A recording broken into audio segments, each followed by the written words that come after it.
Hello, and welcome to Life Lessons with Sheila, and welcome to a fresh, new, thoughtful Thursday video. I am so glad that you are here with me today.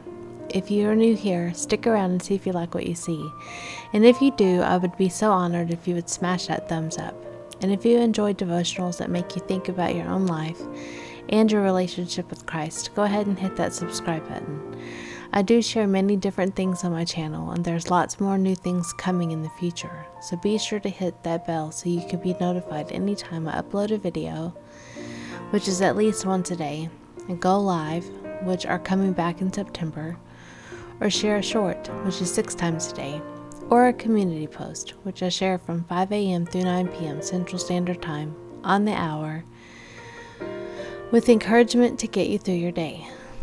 Some are funnies to bring out the humor, others are motivational quotes that I personally found motivation from, while others may spotlight a video that I have on my channel, or a book that I have written, or a product that I am enjoying from Amazon, or even a sneak peek into my own daily life. If you would be interested in a day in the life video, put the hashtag vlogit in the comments below. Now, on to today's video. Before I begin, I must state that this is my personal viewpoint on the subject at hand, and I know there are others who may not believe as I do. That is okay. That is why we cohabitate on this earth together, to give it balance. I respect your beliefs, and I simply ask that you respect mine as well. Knowing when to pivot from the goals you set. Yeah, I know, I'm a goal-setting queen, but I want to get to be a goal-achieving queen before the end of the year is all said and done. And with that comes a lot of trial and error. Part of sharing my goals online is to encourage you to set goals for yourself. And if you are setting goals, for you to know that you're not alone. There is a part of me that wishes I wouldn't do that to myself, because it sets me up for the possibility of disappointing you, which ultimately really doesn't matter in the end of things. It's whether I disappoint myself or not. And there's one thing that I have disappointed myself in for the month of August. Albert Einstein once said, "The measure of intelligence is ability to change," and the ability to understand that sometimes change means disappointing someone, even yourself. But before we get into that, let's talk about first knowing when to pivot from the goal you have set. Knowing when to pivot from a goal can be a challenging but important decision. It involves assessing the current circumstances, evaluating progress, and considering whether the original goal is still feasible, relevant, or beneficial given the evolving situation. Here are some factors to consider when deciding whether to pivot from a goal. 1 is lack of progress. If you've been working on a goal for a significant amount of time and have made little to no progress, it might be an indication that the goal needs reevaluation. 2 is changed circumstances. External factors can significantly impact the feasibility of a goal. If circumstances have changed in a way that makes the original goal less relevant or attainable, it might be time to pivot. Number 3, feedback and data. Regularly gather feedback and data about your progress. If the feedback consistently indicates that the goal is not aligning with your expectations or desired outcomes, it might be worth considering a pivot. Number 4, learning and adaptation. If you've learned new information or skills that suggest a different approach would be more successful, pivoting could be a wise choice. Number 5, market or environmental shifts. In business or projects, changes in the market or the external environment can render your original goal outdated. Being adaptable to such shifts is crucial. Goal relevance. Consider whether the goal still aligns with your long-term vision, values, and aspirations. If it no longer aligns, it might be time for a pivot. Resource allocation. If you're dedicating a significant amount of resources, whether that be time, money, or effort, to a goal with limited returns, it might be better to pivot those resources elsewhere. Number 8, emotional impact. If pursuing the goal is causing undue stress, frustration, or unhappiness, it's worth evaluating whether the goal is worth the negative emotional turmoil. Number 9, alternative opportunities. Sometimes new opportunities arise that could potentially lead to better outcomes. Assess whether pivoting towards these opportunities would be more beneficial. Number 10, flexibility and open-mindedness. Being open to change and willing to adjust your goals based on new information is a sign of adaptability and resilience. Number 11, long-term versus short-term.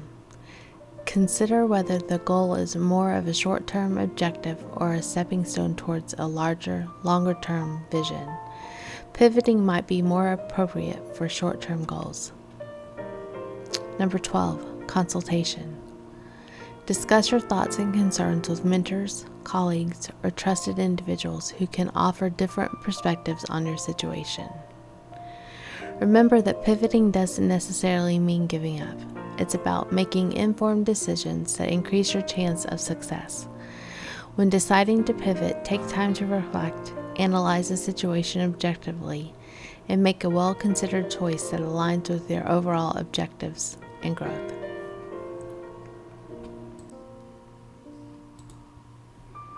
Now, what goal have I pivoted from this month that I'm almost ashamed to discuss? Bear with me here. It may seem insignificant to you, but as a writer and a reader, it is to me. I have put riches, more money than you know what to do with, on a DNF list. A DNF list is a did not finish list. And for one reason. Well, it's a big reason for me, but it snowballs into several. 1, the language. The language in the book carries over from the title almost too much. Like the F word is used when other words could have been used. So I felt like instead of reading from a businesswoman's point of view, I was reading something written by someone who just barely graduated high school and knew no better. Now don't get me wrong, I'm not a prude, and I have been known to say a few not so choice words, but I would never consistently write in this manner.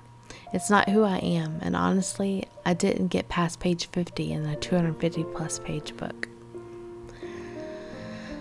Number 2, just not on the same thinking level. Again, the writing has a lot to do with my judgment on choosing not to finish. Each time I began to read it, I sadly had to put it down again. It didn't grip me, teach me anything new, and the language was a huge turnoff. I felt like I was losing my brain cells as I went along. For a personal development book, to reach me and to teach me and keep me, it has to grip me in the first couple of chapters. I'm not one who can power through and finish something that isn't teaching me anything new. I love reading, and when it becomes like a chore, it's time to just be done. Y'all, I tried. I really did. I even tried to show grace when I would come across yet another F-bomb and duck, but the yuck still hung around. I'm a Christian to my core, and I know what we expose ourselves to can become a part of who we become. Sure, it's fun to crack jokes, and I have a good sense of humor, but there are just some words that I can't tolerate. It made me blush even telling y'all the name of the book in my goals video for August, let alone reading it over and over. But the final straw was pulled when I read a sentence that had God's name and then an F-bomb not far behind it. I understand the point of view she was trying to get across, but it disturbed me enough that I couldn't read past that. And it just wasn't me. It wasn't just me. I showed my daughter, who is 24 years old, and she felt the same ickiness. I struggled even choosing to DNF, like my opinion matters. It doesn't, but I feel very strongly in my personal convictions that I felt the need to explain why I opted to DNF it. I don't DNF many books often. I usually finish every one I start. Maybe that's why I'm having a hard time even discussing this. But as a woman of integrity, I felt I owed it to my audience to admit that I was wrong in choosing that book to begin with, as well as recommending it. This has nothing of the author. I'm sure she's a lovely person. I just can't stand beside her and recommend this book. Now, had it been written in a more professional way, maybe I could jive with it. I'm just not her target audience, and that is perfectly okay. Nothing against her as a person, and nothing against myself as a person either. In Proverbs 16:3, it says, "Commit your work to the Lord, and your plans will be established." That is what I try to do with every video I create, every short, TikTok, Facebook Reel, or Facebook post, and every community post I share here on YouTube, let alone each book I create myself. I ask that He leads my way, and I must trust that the feelings that I had was because that book is not one that He would want me to read. I ignored it a few times, thinking I was just being a prude, but it just grew with each page that I turned. I know that by making the choice I have, God will reward me somehow, some way. But in the least, it made me stop and consider my own words. I never want anyone confused on my love for God, my adoration and respect that I have for Him, by something as simple yet complex as language. I know what you're thinking. It's just a book, Sheila. Yes, you're right. It is just a book. But I must, as a believer, guard my eyes and what I choose to see. Psalms 119:37 says, "Turn my eyes from looking at worthless things and give me new life in your ways." And Proverbs 4:23 says, "Keep your heart with all vigilance, for from it flows the spring of life." If what I read and intake with my eyes has the ability to allow life to flow into me, I don't know if you know my story, but I need as much life to flow into me as possible. I don't need to be putting up roadblocks from blessings. And of course, there is one verse that I often judge my actions off of. And yes, that is including what I choose to read, watch on TV, or spend my free time on. It is found in Philippians 4:8. "Finally, brothers, whatever is true, whatever is honorable, whatever is just, whatever is pure, whatever is lovely, whatever is commendable, if there is any excellence, if there is anything worthy of praise, think about these things." An unknown person was known to say, "If the plan doesn't work, change the plan, but never the goal." And that is what I'm doing. I'm changing the book I have chosen to read. It is a light, short read, so I hope to come share that with you very soon. And with that, I will leave you all with a fond farewell. I will link up the goals video that I spoke of in the description box below for reference. And I will be referencing this video in my September goals video, which will be out tomorrow on the 1st. Until then, happy goal setting, and see you next time. Bye.